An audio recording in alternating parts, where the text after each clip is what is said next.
morning, everyone, and happy Saturday! My name is Callie, and this is another weekend of Clarinets, Cats, and Coffee.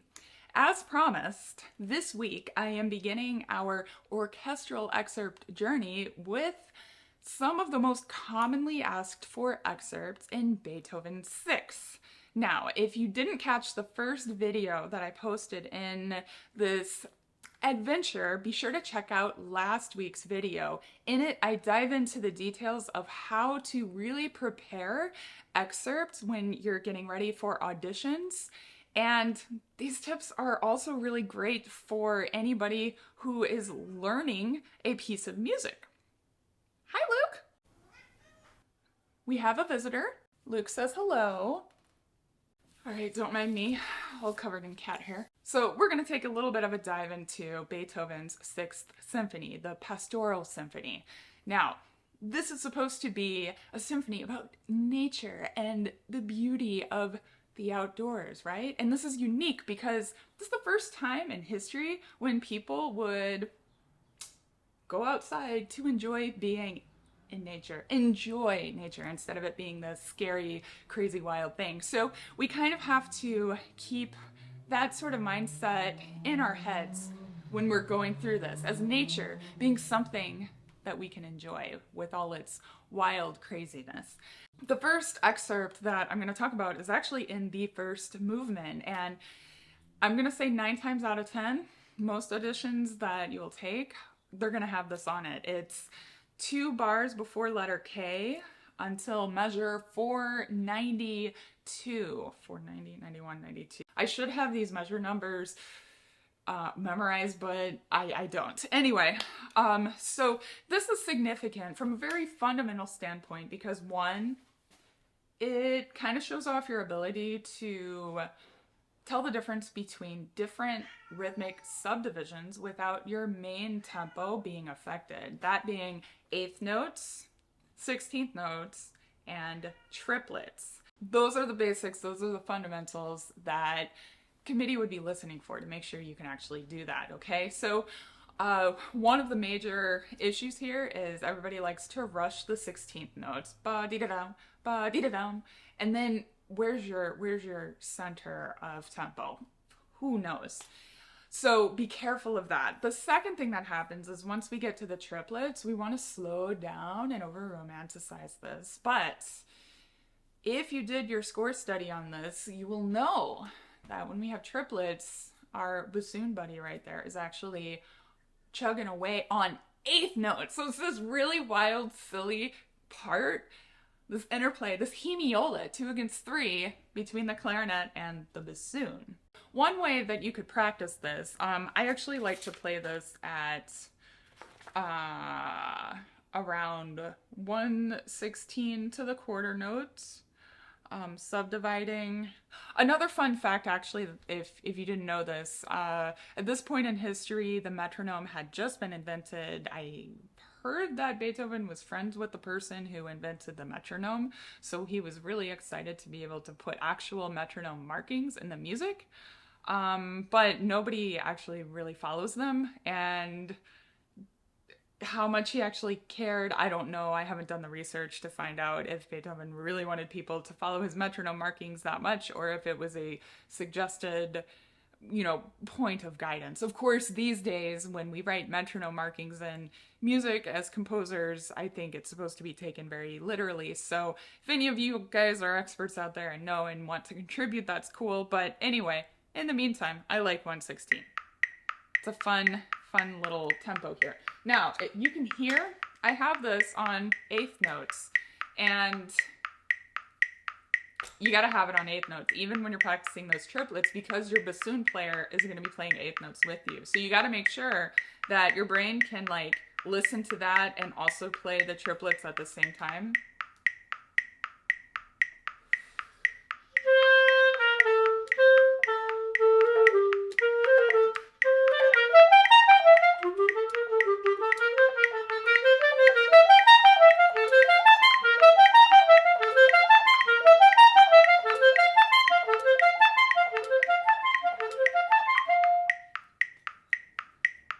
So the other challenge with this is this diminuendo that is supposed to happen in the last 4 measures of the solo, and technically it begins at forte and ends at pianissimo, but if you're really clever, you will build up closer to a fortissimo before that, so when you begin, it actually will sound in contrast much more exciting and a lot more fun. And so hopefully you guys could hear a little bit of that over this recording whenever I played, but those are my tips for this first movement solo, just skimming the surface.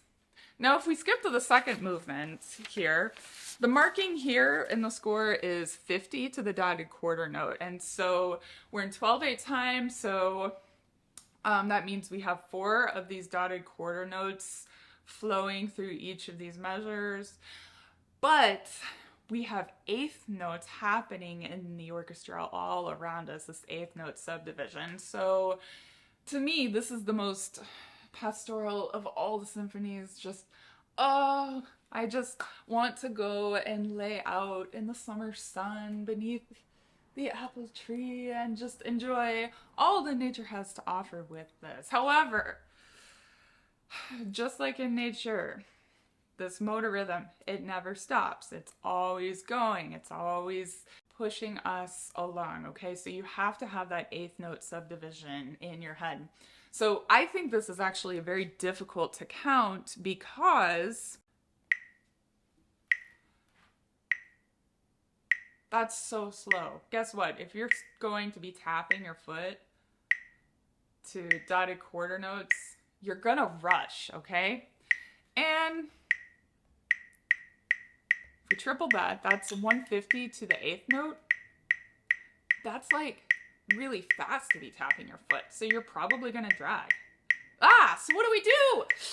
We have to do both. We have to do both at the same time. And so actually one of my patrons once, we were in a patron-wide group Zoom call, and he mentioned his take on rhythm is to pretend your body is like a drum set and feel all those subdivisions. And I was like, oh man, that's right.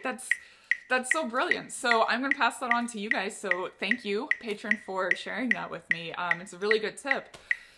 So you kind of have to feel this going back and forth while also having the subdivision going at the same time. So it's a little bit of like doing this. Oh my gosh, maybe I should have people try doing this. I just thought of this right now, and I can't do it and talk at the same time. Anyway, so my suggestion, practice with your metronome with these subdivisions going. Do it with eighth notes, do it with dotted quarter notes, even try it with just 1 beat per measure to make sure you're staying on track, because if you're off, even by a single eighth note, it's going to throw everything off in the orchestra. I'll also share one other thing with you guys that my wonderful former teacher, Larry Combs, taught me. So if you skip down to measure 75 and you have all of these 16th notes going up and down, the instructions throughout the duration of the measure is crescendo. Now, if you crescendo that whole measure, it's going to make these high notes sound kind of splatty.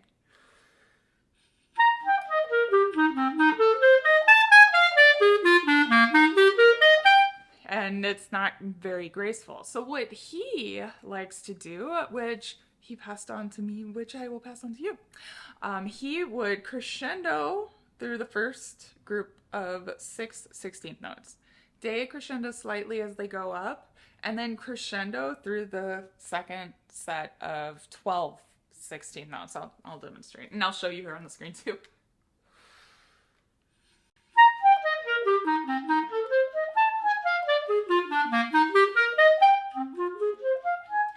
So that way, if you do a nice big crescendo right there at the end, subito piano right after that, and it sounds so graceful and pretty, and you don't even have to slow down or speed up or do anything fancy. You just do it right in time. It's brilliant, right?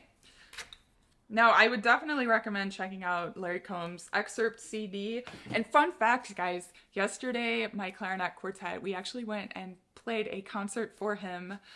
And it was wonderful to see him because we haven't seen him in a very long time, but that was a good time reminiscing about you know, back when we were in school and fun clarinet stuff in life and everything. So it was a good time. Anyway, I'd recommend checking out his CD, Learn from the Master. All right, the last one, and I wasn't going to do this one, but I know that you guys out there are going to be like, Kelly, why didn't you do the last movement? So here we are at the last movement, or the next movement, the third movement, sorry, not the last movement. It's the last one in my head because it's the last one we ever have to play in auditions. But anyway, so here we are in the third movement, and this is the one that everybody sweats over. It's the silly clarinet interruption solo because the oboe, so again, if you're doing score study, if you're doing your listening, you know, the oboe has this beautiful, lyrical, light-hearted, dance-like melody, and then the clarinet comes in nice and sweet, and you think, like, oh, it's gonna be a pretty little duet between oboe and clarinet, but no, clarinet just takes over and is just like goes bananas, and it's very silly and funny and so Beethoven. So I call it crazy Muppet. It's like you take a Muppet and you just go like this through the very end of it. I only have one piece of advice with this, and that is to be relaxed. Just take a nice big breath and go. You got to stay on time. I actually have a couple of other things. So stay relaxed and you'll be able to make that eighth note articulation thing at the end.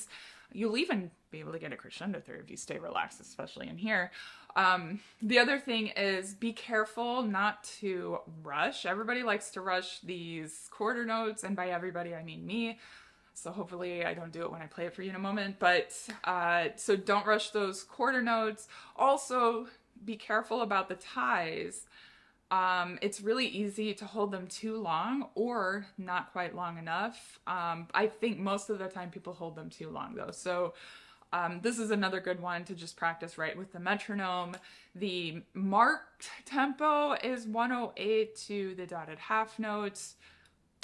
You know, if you're doing this for an audition, just do it as close to that as you are able to articulate. Some people will even put a little slur in, measure 132 between the first two notes just to break up all of that articulation. But anyway, this all comes down to air support and maintaining a very relaxed, constant stream of air.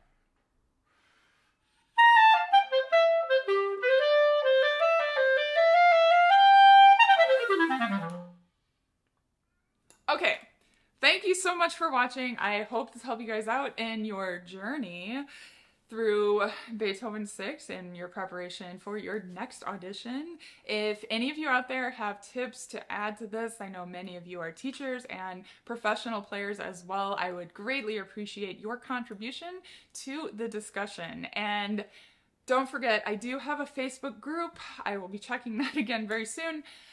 You can share your take on these excerpts right there on the group for feedback from other members and myself, so be sure to check that out, okay? Thank you all so much for watching. I hope you have a wonderful weekend, an awesome week next week, and as always, happy practicing.